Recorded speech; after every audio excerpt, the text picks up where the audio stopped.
Donc là, on est en préparation de machine. Hein. Donc du coup, on a cette machine, un petit groupe de condensation Copland. Et l'idée, l'objectif, là, c'est de remplacer une partie des tuyauteries. Donc on va faire ça sur la ligne liquide et sur la ligne d'aspiration. Avec du multicouche qui est là.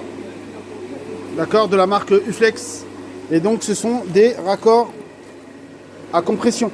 Voilà, on va tester ça. Et on va tester leur niveau d'étanchéité. Donc on a tout un petit protocole qui va être mis en place. Et vous verrez, on va vous faire suivre ça. Allez, je vous présente donc le matériel. Donc tout d'abord, on se retrouve avec le tube multicouche. Donc c'est un tube qui est spécialement prévu, conçu pour de la réfrigération. Donc c'est-à-dire qu'on va avoir du fluide frigorigène qui va circuler à l'intérieur. Ensuite, donc au niveau de la boîte, qu'est-ce qu'on va retrouver? On va retrouver tout d'abord une belle pince coupe-tube, donc une guillotine. Hein, vous allez voir, faites attention, elle coupe très bien. Donc là, pour couper, vous voyez, c'est assez simple. Je glisse mon tube à l'intérieur de la gorge et j'ai juste à couper. Vous voyez, ça se coupe assez facilement. Lorsqu'on a du multicouche, c'est important d'ébavurer et d'évaser notre tube. Donc là, j'ai un porte-embout ici avec les différents diamètres et je vais pouvoir donc ébavurer et évaser mon tube avec ce petit appareil. Donc je viens ici et hop, je prépare donc mon tube pour qu'il y ait une bonne pénétration du raccord à l'intérieur. Voilà. Donc ensuite, au niveau du raccord, comment ça se présente? Donc le raccord en laiton ici, donc en 3 pièces. Donc on a trois parties. Hein. Donc on a la partie fixe ici qui va venir sur le filtre ou sur une vanne par exemple, comme ici. On a la bague ici de compression d'étanchéité et aussi l'écrou libre. Alors comment ça s'installe? Vous allez voir que c'est assez simple. Je viens ici, hop, je rentre mon écrou libre. Je viens ici avec ma bague, hop. Et ensuite, je rentre mon écrou fixe à l'intérieur, la partie mâle, hop. D'accord. Voilà, donc ensuite, je vais mettre un petit peu de Loctite sur le filetage ici. Et donc, je vais serrer mon écrou libre en respectant bien sûr le couple de serrage prévu par le fabricant avec une pince dynamométrique. Voilà. Donc, vous voyez que c'est assez simple. Ensuite, donc au niveau d'un exemple ici, donc on se retrouve avec une vanne manuelle. Et donc voilà, on a travaillé un petit peu avec les étudiants et puis on a fait un petit exemple ici, vous voyez. Ça se fait assez facilement. Ok.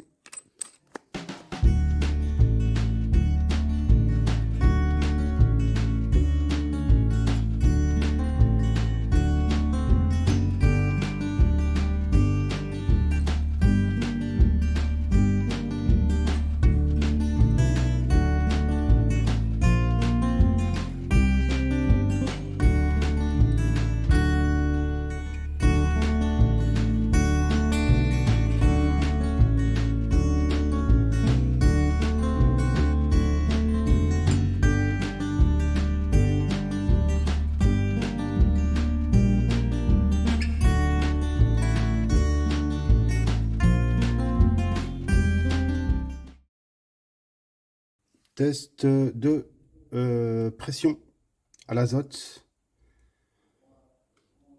Donc 1000 bulles. Donc côté HP, ça n'a pas bougé. Ça fait 24 heures. On est à plus de 30 bars. Donc là, on est sur l'étape de tirage au vide du circuit frigorifique. Donc là, on a le manomètre électronique et on a aussi un manomètre mécanique ici qui va nous permettre de pouvoir lire plus facilement la pression. Donc là, on n'est pas loin du zéro, on est à 20 millibars, en dessous de 20 millibars. Et ici, sur le manon, on est à 0,02 bar. Donc là, on a bien la pompe à vide qui est en route. Et là, on est bien descendu au vide et on va tester notre vide pendant 7 jours. Pendant 7 jours. Une semaine. Une semaine, voilà. On va laisser comme ça et puis on va venir vérifier régulièrement que les pressions ne sont pas remontées.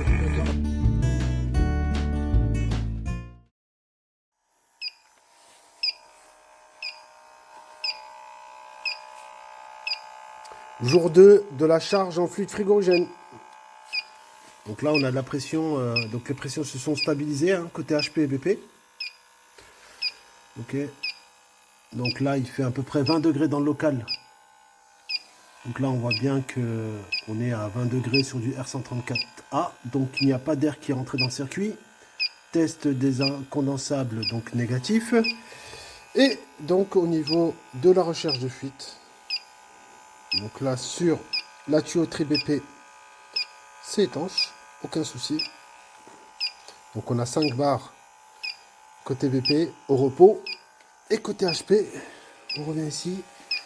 Donc là, le raccord étanche. Voilà. Allez, petite conclusion sur l'installation de ce tube multicouche, raccord à compression. Donc moi, au final, bon, je suis assez satisfait du produit. J'y vois un certain nombre d'avantages.